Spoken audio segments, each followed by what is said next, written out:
and welcome to the First Congregational Church, United Church of Christ, also known as the Old Town Church here in North Attleboro, Massachusetts.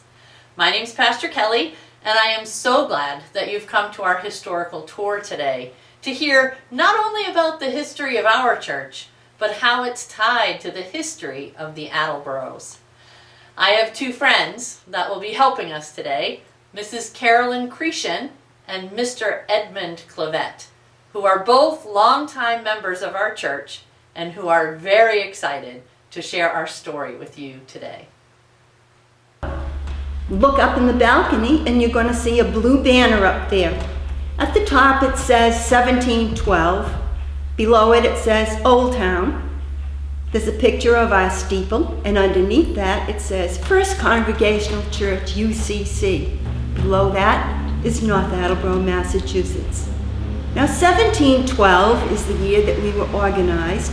Old Town is the name of the section of town that we live in here, and it was the first area in this part that was settled, so naturally it was called Old Town.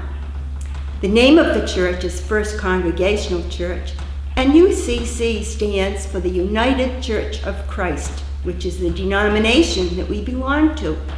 And you know, we all know we live in North Attleboro, Massachusetts. Now 1712 was a long time ago, wasn't it? But we go back even farther than that. I'm sure somebody here remembers what happened over on the coast of Massachusetts in 1620. Yes, you're absolutely right.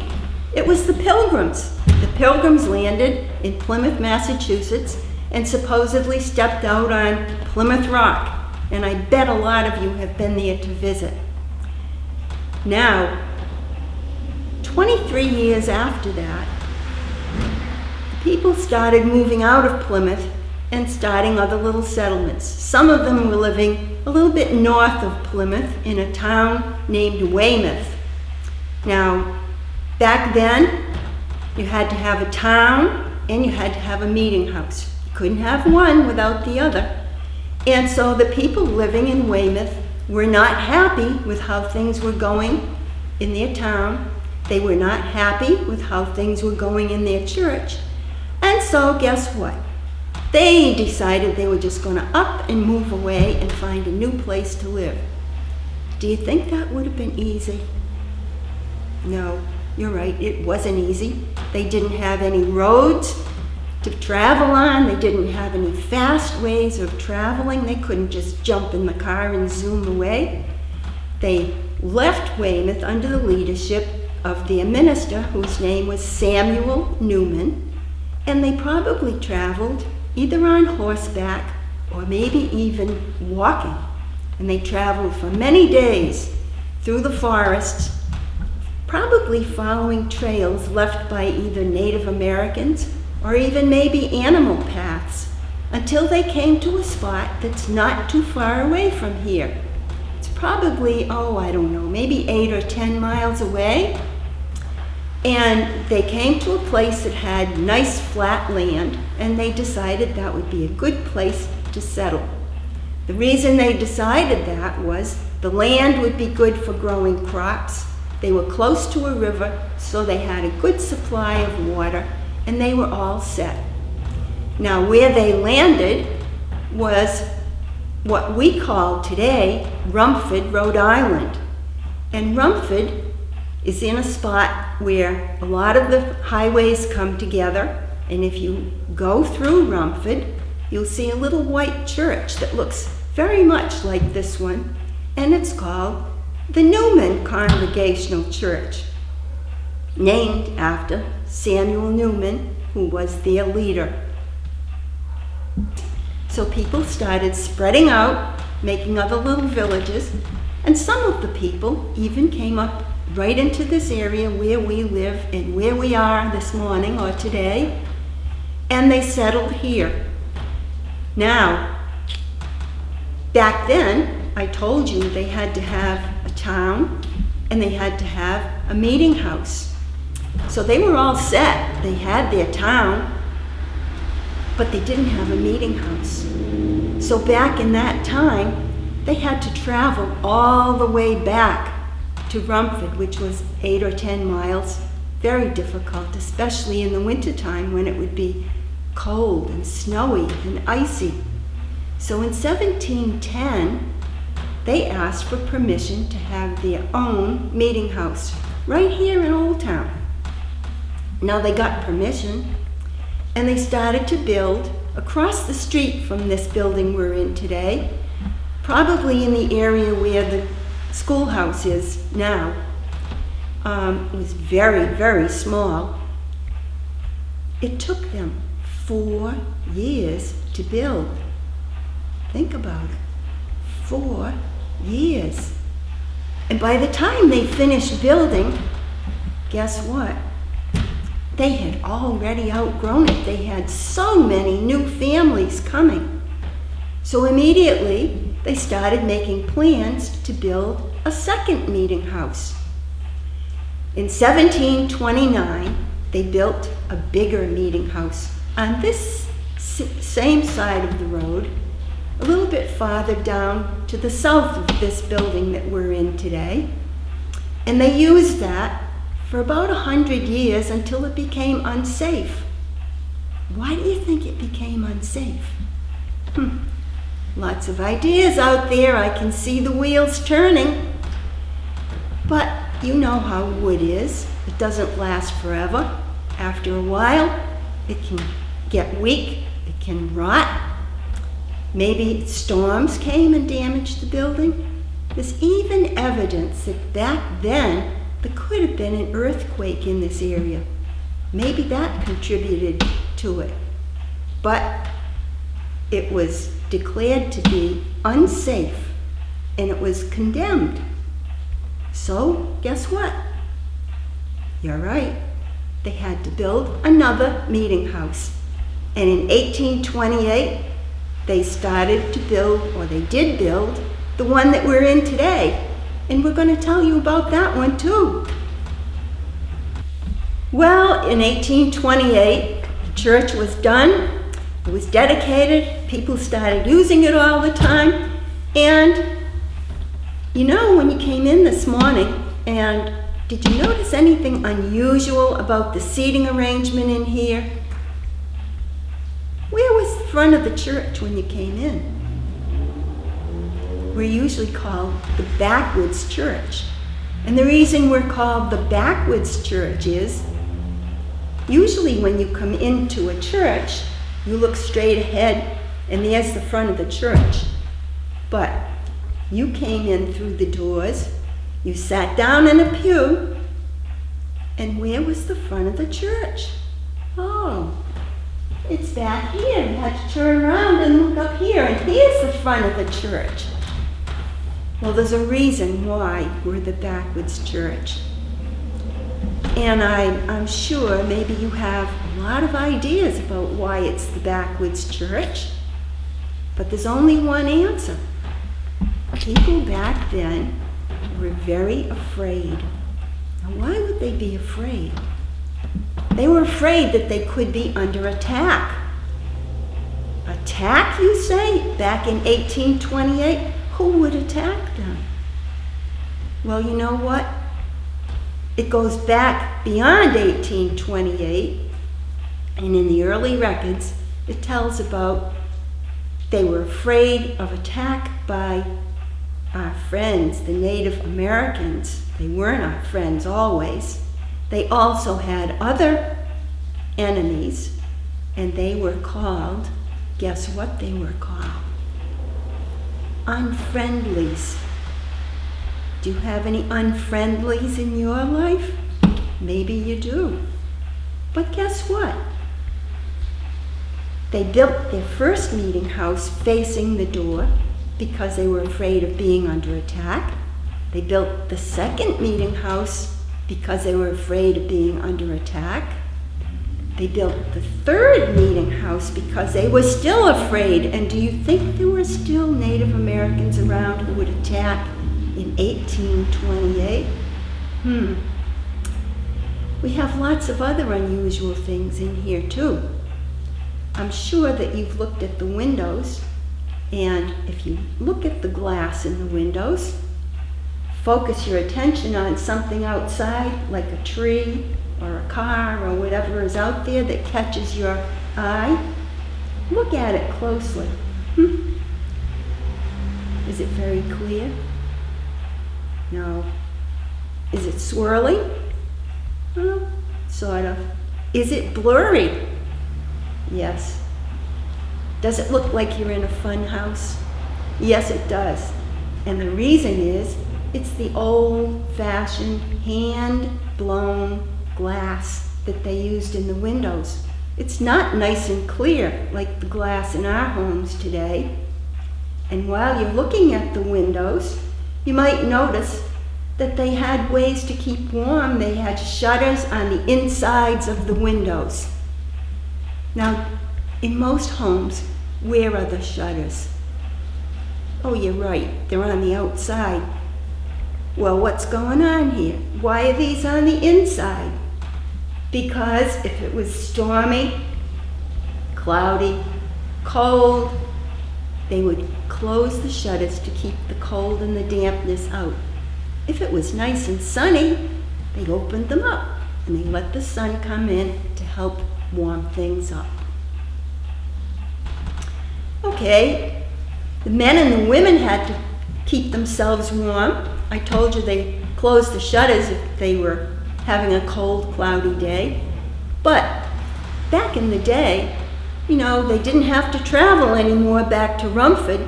It was closer to home, and they still had to get up very early. Get all the family together, get all dressed up, come on down to the church for worship.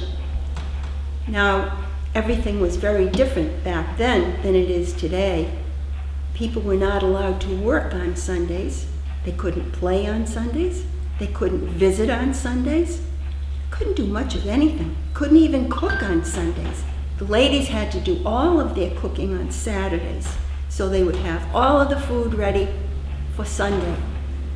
And they would get all dressed up in their clothes to come to church. They had to find ways to dress warmly because there was no heat in the church. They'd pack a lunch, and off they would come down to the meeting house. Now, back in those days, the ladies and the girls would wear long dresses or skirts, and they had lots and lots of petticoats underneath and long stockings to keep their legs warm. And they probably had either a cape or a shawl around their shoulders and a bonnet on their head, and that's how they stayed warm and how they dressed. Now, the men and the boys were a little bit different. They wore long woolen stockings, long trousers, and in the cold weather, they wore a long overcoat that was called a greatcoat, and they wore a hat on their head. Now, usually when we go into a church, men take their hats off, but back in those days, they were allowed to keep their hats on, especially if it was very, very cold in the church. They had other ways of trying to keep themselves warm as well. Now, I said they brought their lunch with them. That sounds kind of strange, doesn't it, that you would bring your lunch to church? Why would you do that? Well, they had a very, very short service. It only lasted about 3 hours. What? 3 hours? 3 hours. And then guess what? They broke, had lunch, came back in. They had more church. More. And then, guess what? They even had a little snack late in the afternoon or early evening. And did they go home then?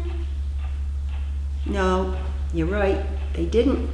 They came back in for a few more prayers and blessings before they went on their merry way back to their homes.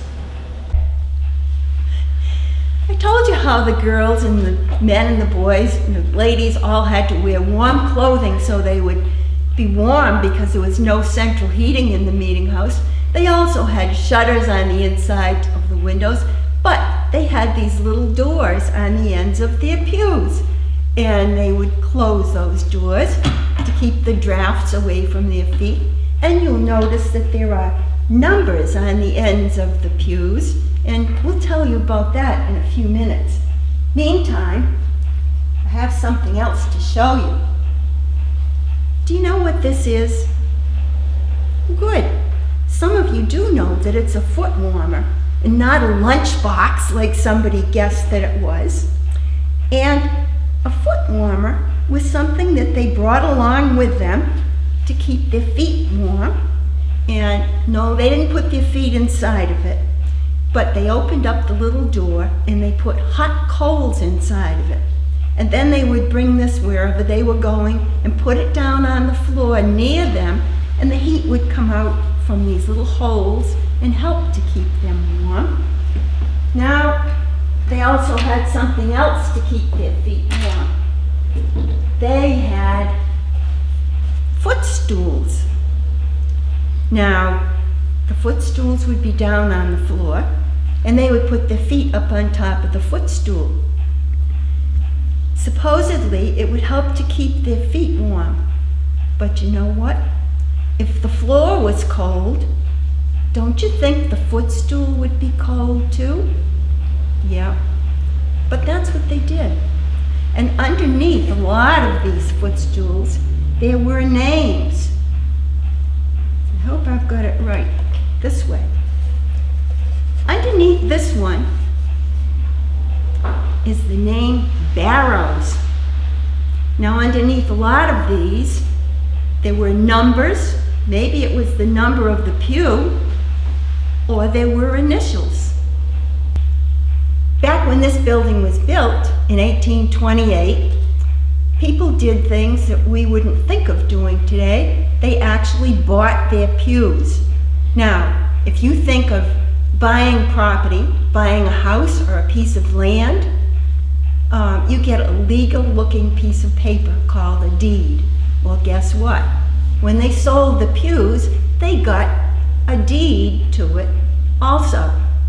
This is a copy of a deed to pew number 2, which was given to a man named Levi Reed back in 1829, which was 1 year after this building was built.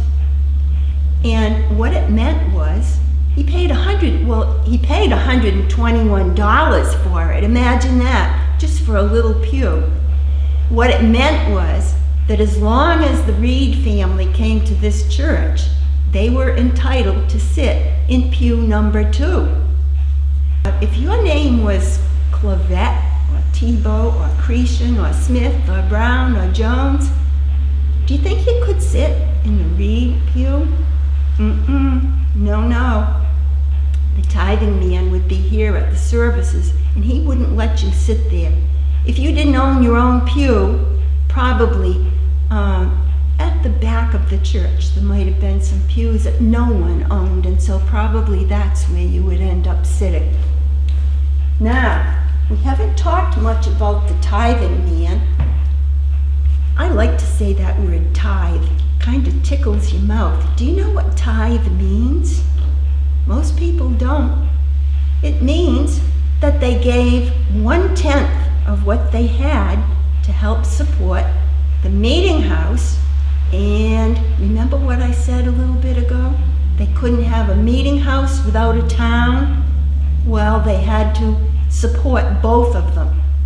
So the tithes that they gave not only helped the town, helped the meeting house, and back then, most of those people were still just farmers. They didn't have a lot of money. So what do you suppose they could do to give that 1/10 if they didn't have a lot of money? Come on, think. Oh, did you say they could give part of their crops? Yeah, they could do that. Maybe they raised animals. Yes, somebody said maybe they could give a cow or a horse or anything. Oh, and if they had a lot of trees on their land, they could actually donate wood, because back then they would have heated their buildings with wood. So all of those things would have come into use. Now, the tithing man was another person that we haven't talked much about. And he got his name because he's the guy who collected the tithes. And he also had another job. He had to come to all of the services in the meeting house. He was kind of like a policeman. He kept watch on the building, and he kept watch on the people, and he collected all of their tithes. But he was also there whenever they had a worship service. Now, he had a job to do. His first job was to make sure that no little animals got in the meeting house. No little squirrels, no little chipmunks, no dogs, no kitties, they weren't allowed. But he walked up and down, and he watched to see what was going on, to see if people were listening, paying attention. Now, you remember I said they had to usually walk down to the church, and they had that short 3-hour service. Oh, yeah. Well, how do you think they'd feel about sitting there listening to all of that worship service for 3 hours? And they couldn't play with their friends on a Sunday, and they couldn't go visiting. They couldn't do much of anything except come to church or read their Bible or their prayer books. So maybe some of those kids thought, well, I'll just snuggle up next to my mom or my dad. I'll close my eyes for a minute, and I'll just have a nice little old nap for myself. Were they right? No. They were not right, because that tithing man saw everything. And he walked up and down carrying a stick that looked something like this one. It's nice and long. And if it was a little girl, or it was a lady who nodded off and thought she could have a nap, well, guess what? He had a nice long arm, and he had a nice long stick, and he would reach right out, and he would give that little lady or girl a little tickle and wake them up. Oh, don't laugh, guys. Your turn comes next. If you were the one that nodded off, he turned his stick around to the other end and look at what's on there. Oh boy, a big old knob, and he would go clunk. Things were a lot different back then. This is an example of the lights that they had back when they built this building. Along the side and up here on the front and in the chandelier, all of these lamps were once oil lamps. And as you can see, there was a bowl at the bottom, which would be filled with the oil, and the wick would go up through the globe and would be lighted. Instead of a light bulb, there would be a wick inside. So someone would have to go around and light all of those lamps when they had service, and they also had to light the central chandelier. Now, as time went on, people in this area became famous for their craftsmanship and eventually the jewelry business. The chandelier has long vines that run from the top to the bottom, and they're actually like a grapevine. If you look at it closely, you'll see there are little leaves and little bunches of grapes. Those were all hammered out by hand by those craftsmen, and it was made of brass, and then it was coated with gold to make it be gilded. Now, they had to have a way of lowering that big chandelier down, I would presume, to light it and then raise it back up again. So in order to light this whole sanctuary, it took quite a bit of work. And right now, they're all electrified, so all we have to do is turn the switch and magic, the light comes on. A whole lot easier, don't you think? Now, as Mrs. Creation was saying, the business of lighting the sanctuary was a pretty big business at that time. Now, how many of you have heard your parents tell you, shut the lights off, you're wasting electricity? And that's what I thought. Well, The business of lighting it in the 1800s was a lot more complicated than that. As Mrs. Grecian mentioned, we had oil lamps, and this is an example of an oil lamp, the base with which I found up above the sanctuary. And it's composed of the base, which is the tank, which is called a font, the burner section, which has a crank that raises and lowers the wick, and then you have the chimney, which helps spread the light as well as protect the flame from burning. Now, the first thing everyone would have to do to get ready to put the lights on, first off, they'd have to make sure that the tank was full, and they'd have to trim the wicks, and then possibly have to clean the chimneys. Now, one of the things I forgot to mention, this is what a wick is. And a wick is a piece of fabric that's been woven, and it's designed to draw the fuel up from the font into the burner section. And when I light this wick, you'll see that it'll catch fire. And by adjusting the flame, the wick up and down gets the right mixture of air and fuel to be able to throw the lights. So now we have 8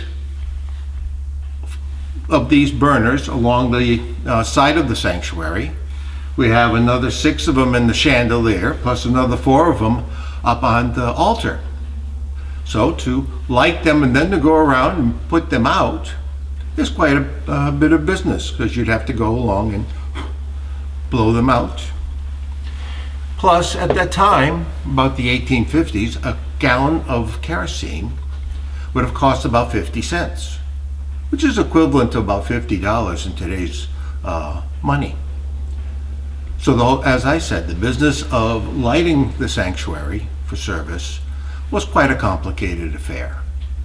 And that's why we have the big shutters and the large windows, so to use ambient lighting as much as possible. Welcome to the back of the sanctuary, where we have a display case that contains a number of items from our past. And I like to talk about what they are, and also about the differences in the technology that they used back in the 1800s and what we deal with today. And one of the first things that most people will notice is the large books that we have sitting on the table. And these are family Bibles, some of them donated from various families that can no longer maintain them. And they were an important part of early life in America and in North Attleboro, which was actually Attleboro one time. Now this one here has been recovered, but in most households, the Bible would have been one of the few books that people could afford to have in early life. So not only did you use the Bible to pray and to worship, but also to use it to tell stories, to learn to read. And in most of them, there was a section you'll see in the center which has the family history of that particular family. In this particular case, it belongs to the Shapley family and dates back to Oliver Shapley being born on January 1802 and passing away in 1888.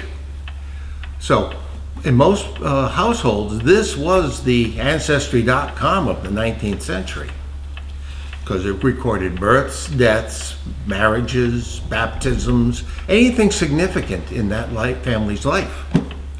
And many of them would use even the flyleaves on the front of the book to paste newspaper clippings as a scrapbook of that family's history. Speaking of books, does anybody know what a bookworm is? I'm sure you've heard the term. Yes, a bookworm is someone who is a voracious reader of books, someone who loves to read day and night. But there's another kind of bookworm that you may not be familiar with anymore. The old paper was also made with things like rags as well as wood pulp, and certain beetles and what have you would like to nestle into books that hadn't been used very often. And if you didn't pay attention to your books, what would happen is that a little bookworm would plant an egg, and the little caterpillar that would grow out would start to gnaw his way through the book. And this little fellow here made it almost to the very end. Matter of fact, he did make it to the end. So now you have a new bookworm in your mind. Now, looking back at the Bible we just talked about, if you had taken a look at that ancestry page, you would have seen that the handwriting on it was a very fancy form of cursive, which would be almost a calligraphy. Now, you're studying cursive in school, aren't you? I hope so. It's important. Well, anyways, another item that we have here is a list of our membership of the First Congregational Church back in October 1802. And if you were to read on this, you'd see some very interesting names. Now, in 1802 would have been the second meeting house down the street, by the way. But the names you're going to see here are Fuller and Daggett and Carpenter and Robinson and Stanley and Blackington. And we have a couple here, Charlotte and Harriet Barrows. Didn't we hear about Barrows a little while ago? I wonder if that stool was taken from the second meeting house to this one. Now, I'd like to introduce you to a special person in our history. His name is Ezra Walker, and he's this gentleman right here with a little baby sitting in his lap. And if you'll notice, he's looks like a grouchy old man, doesn't he? Well, actually, he may not be. Now, a little history about Ezra before we get into far. He was born in 1780 and died in 1882. So in 1828, when this building was erected, he was about 48 years old. Now, he's important because he is the designer and architect of this building. Now, why is he grumpy? Well, at the time that this picture was taken, the technology was different than what we use today. Now, we're familiar with digital cameras, and many of you remember what film photography was about. But this goes before that. It was a form of photography called the Daguerreotype, where the photographer had a camera with a piece of tin that was treated with a chemical, and when exposed to light for a period of time, take the image on it if it was focused properly. Of course, you had to sit 3 minutes very still. And how many of you can sit for 3 minutes smiling? So you're going to notice that for a lot of photography, through that period beyond the Civil War into the early 1900s, people are very stern-faced because the technology was such that you had to sit very still. Now, the original picture wasn't as large as what I just showed you. This is the actual daguerreotype or tintype, if you would, that we took the photograph from. And you have to tilt the angle just right. Now, you noticed in that picture that Ezra's face was quite sharp, but the baby wasn't. You think the baby sat still for 3 minutes? Now, the technology of the manner of construction of this church, this sanctuary back in 1828, is a little different than what we're used to today. The frame of this building is made in a timber frame fashion, which employed milled joints, cut joints that were numbered and matched together and drilled, and then a wooden peg would be driven in and hold the joints together. A lot of them are mortise and tenon joints, and so there's not a nail that holds this whole frame together to this very day. Now, from that point on, they would have used nails that were formed in a manner called cut nails to attach the flooring, the siding, and everything else. And this sampler here shows a bit of what they look like, from very small to large spikes. They're not the round, pointy things that we're used to nowadays. Back in the 1700s, when they were first colonizing this land the settlers themselves would have made their own nails. Now, once we've got the planks on and we've got the boards secured and everything in place, it's time to dress the place up a bit and put curves to the edges of the pews and the mantles of the windows and such like that. And those too are done by hand using a device such as this. This is called a block plane, or in this case here, the plane has a particular contour on it that would give us the shape that we wanted. And so the carpenter would set the depth that he'd want and lock the cutter in place.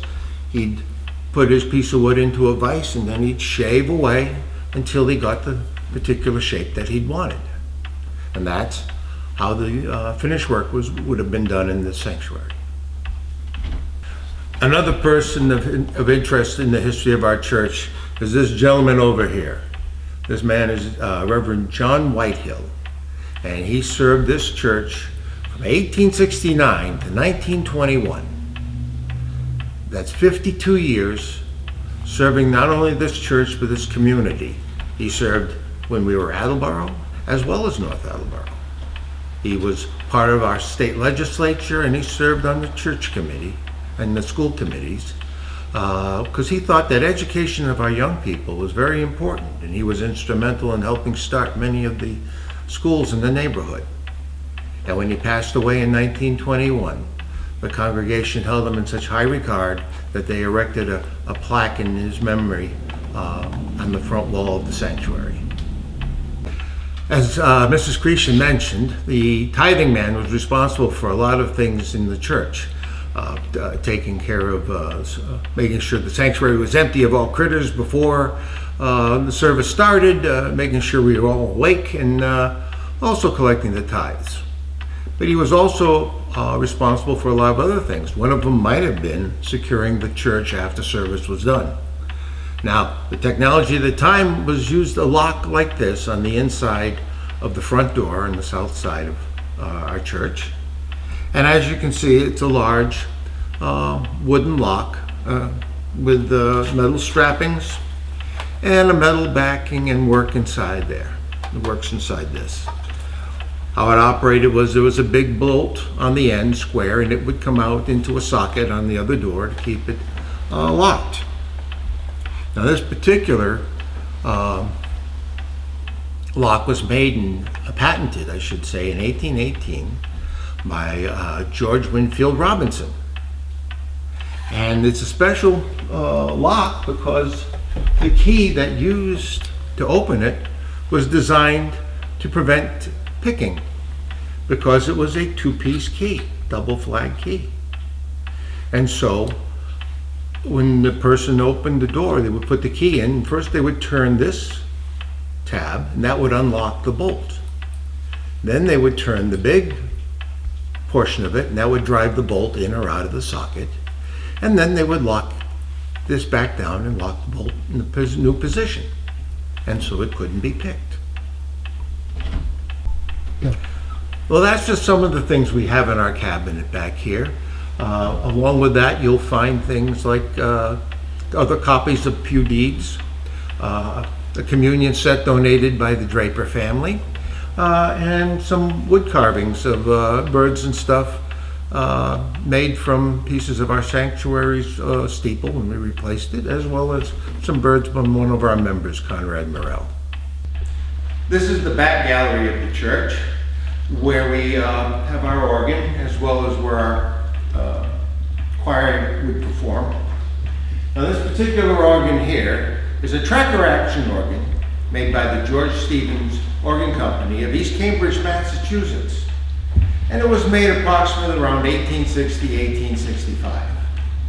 Now a tracker action organ is different from an organ that, or other musical instrument that you're familiar with today, in the fact that it is a purely mechanical organ. All the keys, all the stops, all the pedals are linked together with rods and links and pulleys to open up the various holes for the 600 or so pipes that are within the organ. Now, this type of organ operates like a bagpipe. You have to blow up the bag first to be able to get music out of it, and if the pressure goes down, the music fails also.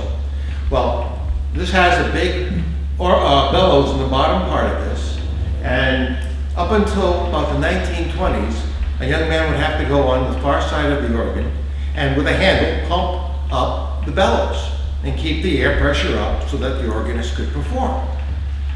Around the 1920s, they finally put an electric blower into the organ, so that's no longer necessary.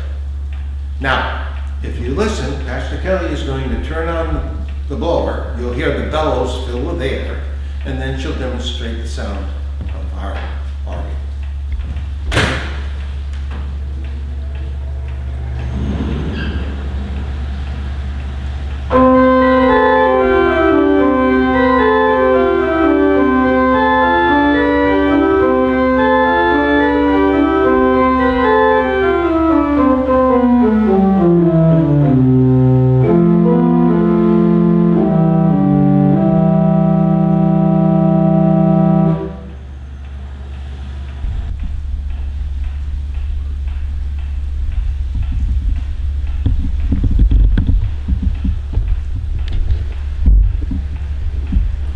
Right now, I'm sitting up here in one of the two galleries, balconies if you wish, of our church, in the sanctuary here.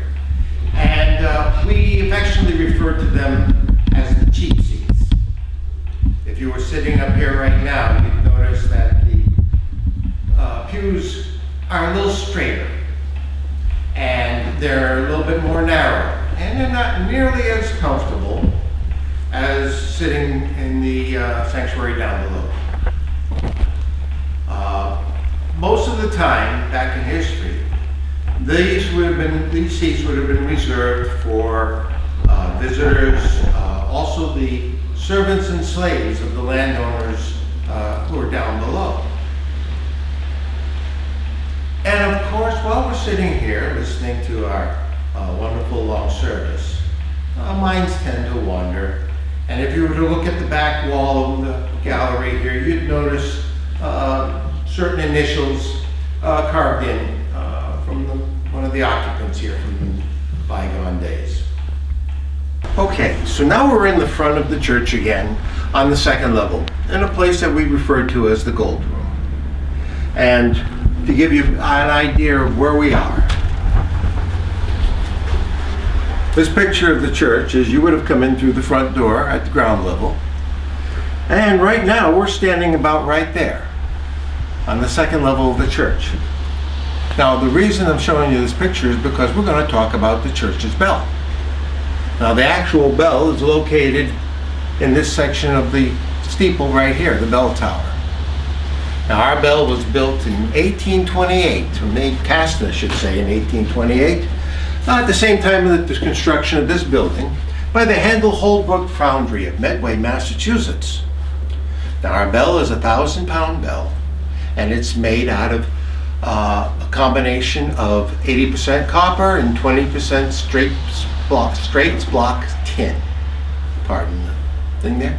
Now, it's a rather large bell, and you'll see some of the pictures in that, but this is a pretty decent little model of how it is.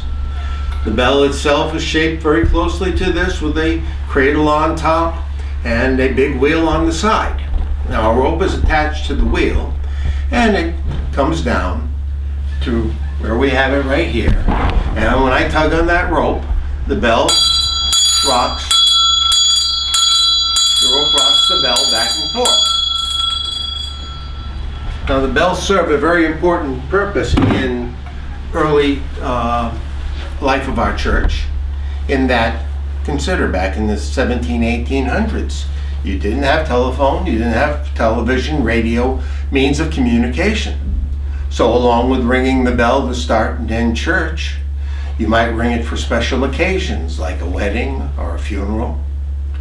Or if you happen to be out in your field working in the middle of the week and the bell started to ring, you would hear it through most of the town.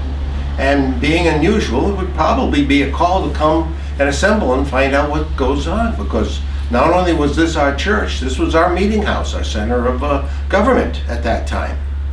So It served a number of purposes.